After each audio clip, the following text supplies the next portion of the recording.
হ্যাঁ শোনো, কাতুকুতু লাগে তো, বলো। আজকে না আনিকা আসছিল। কোন আনিকা? আনিকা ওই যে আমার রঞ্জু মামার মেয়ে, বিয়েতে আসছিল। তুমি ভুলে গেছো, আমাকে কত সুন্দর একটা কানের দুল গিফট করছিল যে। ও সরি, আনিকা। হ্যাঁ ও আসছিল আজকে। কেমন আছে ও? ভালো আছে, একটু সমস্যায় পড়ছে আসলে। ওর একটা ফ্রেন্ড, ঠিক ফ্রেন্ড না মানে রিলেটিভ আর কি। ও তো ওর রিলেটিভ, তো আমাদেরও রিলেটিভ। হুম হুম।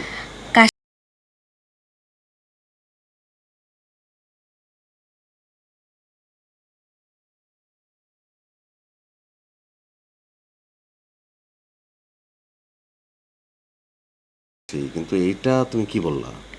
আর আনিকাই বা এই প্রস্তাবটা কিভাবে দিল?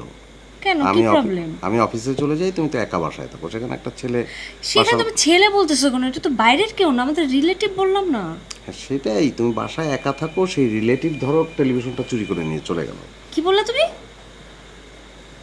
টেলিভিশন চুরি করবো মানে?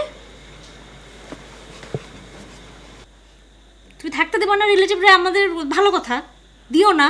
কিন্তু তুমি এরকম চোর বলবা কিসের জন্য? জীবনও ভাবতে পারিনি যে আমার রিলেটিভ সম্পর্কে তুমি এই ধরনের কথা বলতে পারো।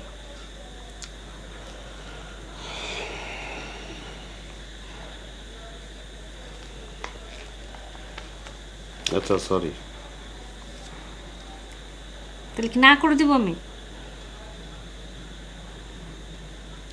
দেখি। দেখি তো, হ্যাঁ না দুইটাই হয়, আমি কোনটা ধরবো? আসতে বলো, দেখি, কথা বলে দেখি।